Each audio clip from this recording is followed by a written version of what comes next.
Всем привет! Меня зовут Светлана Амельченко. Вы смотрите кавер-среду Amber и Charisse. Hi everyone, my name's Amber, I'm Charisse. and we're back in another reaction video. Today we're doing Erik Grönwall, House of the Rising Sun. Yep, and it's Cover Wednesday. Yep. So we haven't done the original, the people that made the famous version of the song for the channel yet, but it's the song that most people have heard. Yeah, it is a more popular one. I mean, we both have heard it multiple times, at least at some point. It's one of my favorite, I guess, most people would call an oldies song at this point. It was considered oldies played a lot on the oldies station when I was growing up. I always liked it because it had like a darker, interesting sound with like the keys that they had, like the organ that they had, like the synth.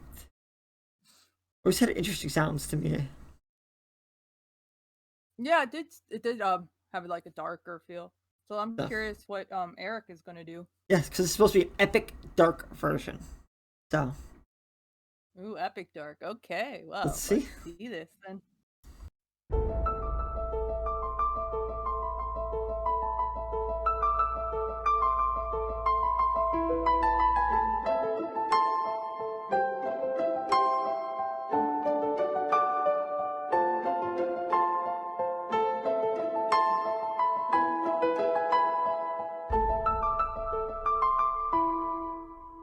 There is a house in New Orleans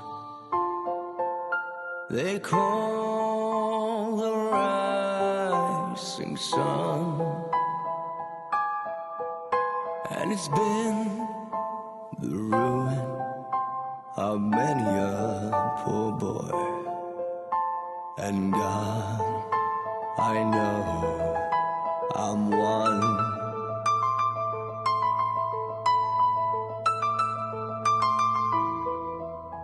My mother was a tailor.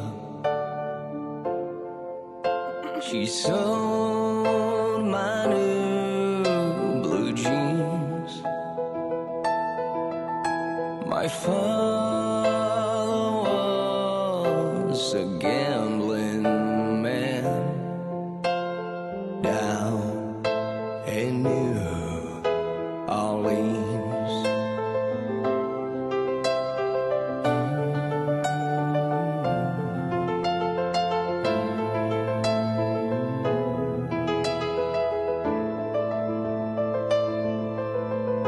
Now the only thing a gambler needs is a suitcase and a trunk, and the only time he's satisfied is when he's on a drunk.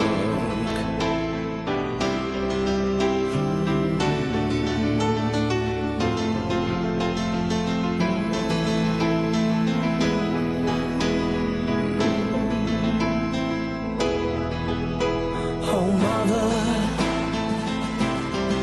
tell your children not to do what I have done. Spend your lives in sin and misery in the house of the rising sun.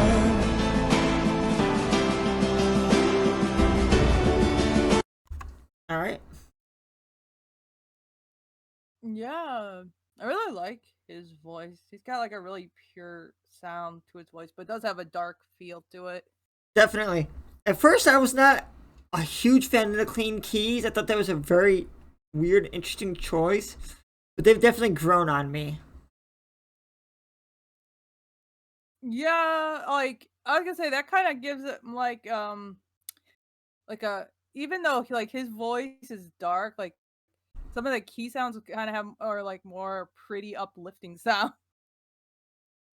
Yeah, I would be curious to hear him with like the 60s keys sound. I mean, that also had like a brighter sound to it too. But yeah, he's also more clear. Like I can understand more of the words he's saying than the original. Like I mean, the original was pretty clear too, but there's still some words I couldn't catch in the original that I catch in this one.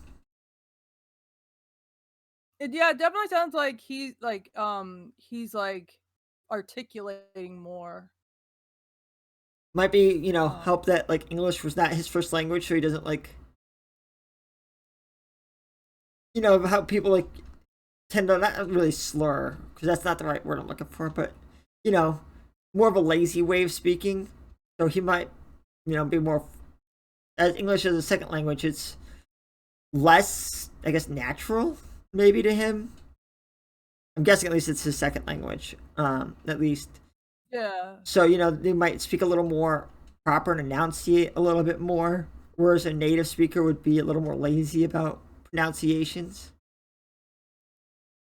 That's true. And it seems like he's like slowing down a little bit more so you can understand him better. He's got a dark feel to his voice, but it's also pure at the same time. Yeah, that's what I was saying. Like, I really like it because that pure and dark, pure but dark, like that's a really nice, like he's got a really nice tone to his voice. I really like it. Well, let's finish this off. Yeah, let's continue.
There is a house in New Orleans they call the rising sun, and it's been the ruin of many a poor boy.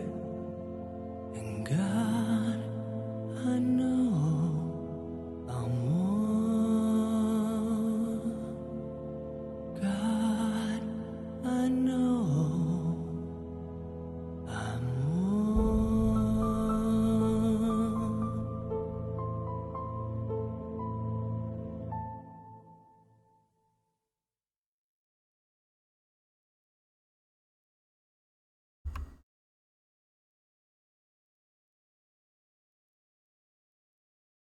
Okay. Wow, I just have to say I really like that section where he was like got really belty and borderline yelling like I'm gonna say that second half really bumped it up for me. Like at first I thought it was good, but that second half was like amazing. Between like that high note and the heaviness and just how belty he got, and At the very ending too, when it brought back in like more the original organ sound. Yeah. That was, pretty freaking amazing. Yeah, like, I was like I liked how he built up to that belt section. I was like, "Oh my gosh." And then he got, like, a little bit yelly too. Yeah, that high note kind of surprised me. I was not expecting it because most of the song he's kind of like lower, and then he just comes out with this like high belt, almost yell. Yeah, like, I was thinking that he was gonna kinda stay, like, kinda more lower to mid-range in this, which I wouldn't have mind, but, like, that really did bump it up too. Because at first I was like, "This is a good song." He's a great vocalist, but now I'm like, "Wow, he's got a lot more to his voice." I definitely wanna hear more now. Because I like, mean, look at the wow. cover he did here, "Dream On" from Aerosmith. Oh, that'd be That a good one. I wanna that's gonna definitely show off his high range because Steven Tyler's got a freaking high range. Yeah, we have done that one for the channel, and I think we may have even done a cover of that. I'm not sure, but I think we might have. The But yeah, dark and Dream slow On. version of the Final Countdown. I That's mean, definitely interesting. want to hear more from him. Yeah, he's got an amazing range. And then I liked how after he did all that like highness and like belting and yelling, then he went back down to, you know, the more lower, darker sound hmm again. Kind of tied it up. So, what do you give this one? This was really good. I'm gonna give this a 8.8. I definitely want to hear more. This is a really good, this is a great cover. I'm gonna give it 8.75. Like before, it was like 8.5, 8.6, and then that second half just easily bumped it up for me. That was just really good. Great way to Yeah, end the that second half, song. that blew me away. That was awesome. Yeah, awesome way to end it. So, please check out links in the description for your video and all our social media. And we just want to let you know that both our Patreon and PayPal are now open, so please just send us your requests, and the links will be down in the description. Until next time, bye.